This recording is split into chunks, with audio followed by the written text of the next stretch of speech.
nombre es Paula y bueno, nosotros estamos en la unidad de UCI y vamos a presentar la valoración y monitorización en el paciente neurocrítico. Este es el índice que vamos a seguir. Y bueno, un paciente neurocrítico es aquel que tiene una enfermedad relacionada con el sistema nervioso central, que las causas más frecuentes pues, suelen ser el traumatismo craneoencefálico, el accidente cerebrovascular u otras lesiones ocupantes de espacio. En la UCI lo que hacemos es monitorizar la PIC. ¿Y qué es la PIC? Esta es la presión intracraneal, que está compuesta por el continente, que haría referencia al cráneo, y el contenido, que está compuesto por el líquido cefalorraquídeo, el volumen sanguíneo y el volumen cerebral. Bueno, si seguimos a la ley de Monro-Kelly, la PIC tiene que ser constante y esta, como he dicho, depende del contenido. Por tanto, si sus volúmenes varían, cualquiera de estos cambiaría para mantener una PIC normal. Y bueno, ¿qué pasaría si la PIC aumenta? Pues tenemos las medidas de primer nivel, que son la monitorización de la PIC, que podemos hacerlo mediante el drenaje intraventricular, que sería invasivo, y el transductor de fibra óptica, que sería no invasivo. Por otra parte, tendremos las medidas de segundo nivel, donde encontramos la craniectomía descompresiva, la hipotermia o la seronalgesia.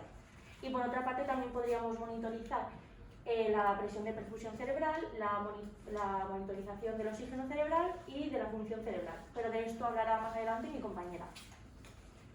Bueno, en cuanto a la valoración inicial de estos pacientes, en la UCI recepcionamos al paciente con una monitorización básica estricta y un electrocardiograma, también se coge arteria, el catéter venoso central y normalmente estos pacientes acaban intubados si tienen un Glasgow inferior a 8. En cuanto a la estabilización cardiorrespiratoria, deberemos evaluar al paciente con el ABCDE para detectar cualquier lesión con una visión holística. Y bueno, esto lo comentaré más adelante. Bueno, las manifestaciones clínicas pues dependerán del tipo de lesión y de la localización de la misma. Y la sintomatología principal será pues, la decadencia del nivel de conciencia, que irá desde la confusión hasta el coma. Y bueno, el examen neurológico lo realizaremos con la escala Glasgow, que todas la conocéis. Y bueno, esta viene compuesta por 3 variables independientes, que son la respuesta ocular, que irá de una puntuación de 1 a 4, la respuesta verbal, que irá de 1 a 5, y la respuesta motora.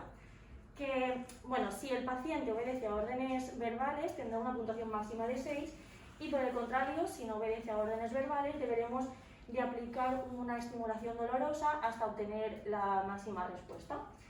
Y bueno, tendremos también 3 posiciones anormales que serán indicadoras de mal pronóstico, que serán ninguna respuesta, el paciente está inmóvil y no hace absolutamente nada, que tendrá puntuación de 1, la rigidez de celebración, que será la extensión, esta posición, y la rigidez de decorticación, que será la flexión anormal, así. Bueno, podemos clasificar la gravedad del paciente neurocrítico según la puntuación. Será grave si es inferior a 8 y también será indicación de intubación, como he dicho antes, moderado de 8 a 13 y leve de 14 a 15. Y nunca podremos obtener una puntuación inferior a 3. Bueno, en cuanto al examen pupilar, tenemos que tener en cuenta que la administración de drogas puede variar pues, la reactividad y el tamaño de las pupilas, como por ejemplo la atropina, que producirá pupilas midriáticas, o los opiáceos, que producen pupilas puntiformes. Y bueno, en cuanto al tamaño, este lo mediremos con el diámetro de la pupila y se expresa en milímetros y variará según la intensidad de la luz. Podremos encontrar pupilas mióticas, medias o midriáticas. Después, según la simetría, serán isocóricas si son iguales y anisocóricas si no lo son. Un paciente sano presenta pupilas isocóricas, por lo contrario tendrá una importante afectación neurológica. Sin embargo, hay pacientes que tienen anisocoria de manera congénita y otros que lo presentan de manera secundaria a una cirugía oftalmológica previa. Luego, en cuanto a la respuesta a la luz, tendremos las pupilas reactivas, si cambian de tamaño con la intensidad de la luz, y reactivas si no lo son. Y bueno, en cuanto al paciente neurocrítico, es importante la medición y el registro de pupilas de manera horaria, con los cambios en la hemodinámica y con las variaciones dinámicas respiratorias. Y si encontramos pupilas midriáticas ya reactivas, será signo de aumento de la PIC. Y en cuanto a la valoración respiratoria, como he dicho antes que iba a mencionar esto después, es importante la monitorización de los cambios respiratorios porque estos pacientes suelen tener daño en el tronco encefálico y, como sabemos, el centro respiratorio se encuentra localizado en este. Sobre todo, el patrón respiratorio de change stops sería indicativo de daño del tronco encefálico. Vale, yo voy a continuar con la neuromonitorización. En el paciente crítico, esta monitorización es continua y vamos a monitorizar tanto la presión como la oxigenación, el metabolismo cerebral y veremos la función cerebral. Todo esto se llama neuromonitorización multimodal. Primeramente vamos a hablar sobre la PIC porque la vamos a monitorizar para detectar una hemorragia intracraneal o para el control de la hipertensión intracraneal o la dinámica del líquido cefalorraquídeo. La PIC está su valor entre 0 y 20, pero en supino entre 7 y 12. Si esta se mantiene por encima de 20, pues ya es patológico y requerimos de un drenaje ventricular externo o el sensor de fibra óptica. El drenaje ventricular externo nos va a permitir drenar ese líquido, mientras que la fibra óptica no lo drena, pero nos da información sobre la presión de perfusión cerebral, la temperatura y la PIC. Vale, el drenaje ventricular, importante saber que tenemos que tener el transductor al nivel 0, o sea, es decir, al nivel del CAE del paciente y sobre todo saber que tiene un puerto de inyección para la medicación intrarretal. Pero mucho cuidado porque el mismo volumen que vamos a infundir antes se lo tenemos que quitar para no hacer una sobrecarga de volumen. Los cuidados, muy importante, vamos a vigilar que la PIC no aumente, por lo que la aspiración solo si es necesaria, evitaremos la posición de antitren.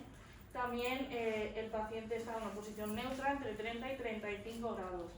La monitorización no vamos a medir y drenar a la vez y no drenaremos más de 20 mililitros porque puede haber un colapso. También comentar que todo esto lo haremos con una manipulación mínima y con técnica estéril. Lo que he comentado también, sistema al cero a la altura del CAE y evitaremos que el paciente haga flexiones del cuello. Controlaremos el punto de inyección, una cura plana sobre 72 horas y la bolsa tiene que ser cambiada cada 70% o a 3/4 y siempre tiene que estar por debajo del drenaje. Movilizamos al paciente, importante cerrar el drenaje, pero no desconectaremos el sistema, lo llevaremos conjunto sin montar. La monitorización de la oxigenación, tenemos la saturación de oxígeno a nivel del bulbo de la vena yugular. Sus valores normales están entre 55 y 75. Si este disminuye 55, pues tenemos una disminución del aporte del oxígeno. Si este está por encima de 75, aumentaremos las necesidades metabólicas, pudiendo aparecer fiebre y convulsiones. Este catéter es exclusivamente para medir esta saturación y se extraerán muestras de forma lenta. Tenemos también la PiO2, que es la presión parcial de oxígeno, es un indicador de isquemia y sus valores están entre 15 y 30. Cuando este desciende por debajo de 10 es un mal pronóstico porque hay una hipoxia tisular grave llegando a isquemia. Y es recomendable mantenerla por encima de 20. Por último, la evaluación de la función cerebral, el índice bispectral, que evalúa la actividad eléctrica como electromiográfica, y el objetivo es conseguir una sedación adecuada a la situación de cada paciente. Entre 30 y 60 es profunda, entre 60 y 80 es moderada, por debajo de 60 lo mantenemos en una sedación superficial. Y luego tenemos el NIRS, que es una nueva monitorización más completa, que va a medir la PiO2, como he comentado, pero de forma no invasiva, sin utilizar el transductor de fibra óptica. Es importante que en el monitor los electrodos estén en color verde y también podemos incorporar a este sistema la oximetría regional para medir la saturación de oxígeno, así como la hemoglobina. Y por último, también podemos hacer uso de la escala RAS, que también se queda registrado en la gráfica, que tiene una puntuación positiva y negativa que va desde +4 a +1, que estaría ansioso y con ansiedad, pasando por el 0, que está alerta y tranquilo, y luego de -4 al -1, que tiene una sedación moderada, pero el paciente está medio consciente, y ya -5 es que está en una sedación profunda. Y ya está.